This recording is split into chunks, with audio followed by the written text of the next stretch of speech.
नमस्कार, मैं प्रियंका और आप देख रहे हैं आरजे न्यूज। छत्तीसगढ़ की भूपेश सरकार भरोसे की सरकार ने श्रमिकों के हित में हमेशा कार्य किया है। भारतीय राष्ट्रीय कांग्रेस मजदूरों के हित में सदैव अपनी सहभागिता निभाई है। चाहे मजदूरों के लिए योजनाएं हो, चाहे मजदूरों के सम्मान में सामूहिक रूप से बोरेबासी खाकर उनका सम्मान बढ़ाना हो, सरकार ने सभी दिशाओं से अपनी महत्वपूर्ण भूमिका श्रमिकों एवं मजदूरों के सम्मान में निभाया है। आज पूरे भारतवर्ष में छत्तीसगढ़ राज्य ही एकमात्र ऐसा राज्य है जो अव्वल नंबर पर है। साथ ही यहाँ श्रमिकों को कई योजना केवल मजदूरों के हित में लाए गए हैं और सभी लाभान्वित भी हो रहे हैं। जनगणना 2011 के अनुसार छत्तीसगढ़ में कुल कर्मियों की संख्या 1 करोड़ 22 लाख के लगभग है।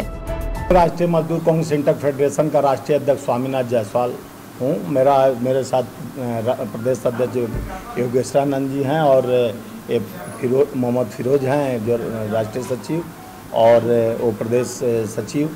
तो ये जिस तरह से हमारे कांग्रेस सरकार निरंतर जिस तरह से मजदूरों को छत्तीसगढ़ में काम कर रही है, उसी मुद्दे को लेकर आपके समक्ष रखा कि जिस तरह से भारत सरकार मनरेगा जैसा एक संस्था जो बना यूपी सरकार का बनाई गई है, वो जो मील का पत्थर साबित हुआ कोरोना काल में, उसका भी 33% काट दिया गया।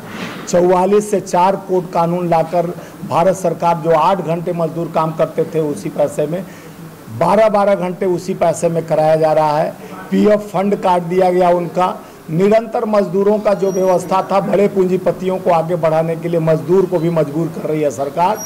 और निरंतर जिस तरह से छत्तीसगढ़ हो या और प्रदेशों में, छत्तीसगढ़ में खास करके जो इंडस्ट्रीज़ में है, वहाँ के जितने मालिक हैं हमारे मजदूरों को बीच में बिचौलिया रखकर जिस तरह से मजदूरों का पेट पर एक ताला लगाने का काम कर रहे हैं। यहाँ के छत्तीसगढ़ के मजदूरों को काम नहीं मिलता है, वो पलायन कर रहे हैं। 150 तो सिलतरा में फैक्ट्रियाँ हैं, कई जगह पूरे छत्तीसगढ़ में इंडस्ट्रीज है, लेकिन यहाँ के मजदूरों को काम नहीं मिल पा रहा है। और मिल भी रहा तो जो दलाल किस्म के हैं उनके पैसे को तो कौन कौन कंपनियां पीएफ देगा, उसके लिए हमें कमेटी बनाकर सर्वे करवाना है सब कंपनियों को और सरकार को भी बताना है।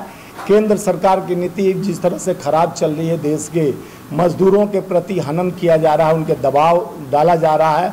वो बेचारे मजदूर मजबूर होकर कभी गुजरात भाग रहे हैं तो कभी महाराष्ट्र भाग रहे हैं। तो हर प्रदेश के मजदूर मजबूर होते जा रहे हैं। सरकार कल कारखाने फैक्ट्रियां तो बंद कर दी, लेकिन जिस तरह से मनरेगा में कई सौ जीएसटी के कारण फैक्ट्रियां बंद हो चुकी, खुला नहीं, ताला लगा ही रह गया।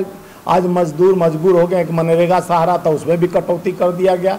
तो ये सरकार धोखा देने वाली है। और जिस तरह से हमारा छत्तीसगढ़ सरकार निरंतर मजदूरों के लिए हमेशा अग्रसर होकर काम कर रही है, मैं चाह रहा हूँ कि वैसे ही और यहाँ के प्रदेश सरकार से मैं निमंत्रण प्रदेश सरकार मुख्यमंत्री से और श्रम मंत्री से कहना चाहता हूँ कि जिस तरह से छत्तीसगढ़ में कल कारखाने फैक्ट्रियाँ हैं, उसको निगरानी में रखकर वहाँ पर जिस तरह से मजदूरों के पैसा को बिचौलिया खा जा रहा है, उनका मानक दर जितना है उतना पे 100 रुपया काट दिया जा रहा था, रोजी में वो पैसा काट दिया जा रहा है। इस पे एक हमारा तो कमेटी गठित कर हम भेजेंगे ही, लेकिन सरकार का भी कोई नुमाइंदे हमारे साथ मिलके ये जांच करें। कई जगह जर्जर फैक्ट्रियां चलाया जा रहा है, जिससे कई मौतें हो चुकी है हमारे मजदूरों को, उसको बताया नहीं जाता है, उसको कोई फंड नहीं दिया जाता है। उसके मजदूरों को नौकरी देना चाहिए, सरकारी नौकरी देना चाहिए। आज मजदूर के बेटा भी जा रहा है, इंजीनियर बन रहा है, डॉक्टर बन रहा है, लेकिन मजदूर को मजबूर कई प्रदेशों में कर जिस तरह से उनके पेट पे वार किया जा रहा है, जैसे भारत सरकार कर रही है,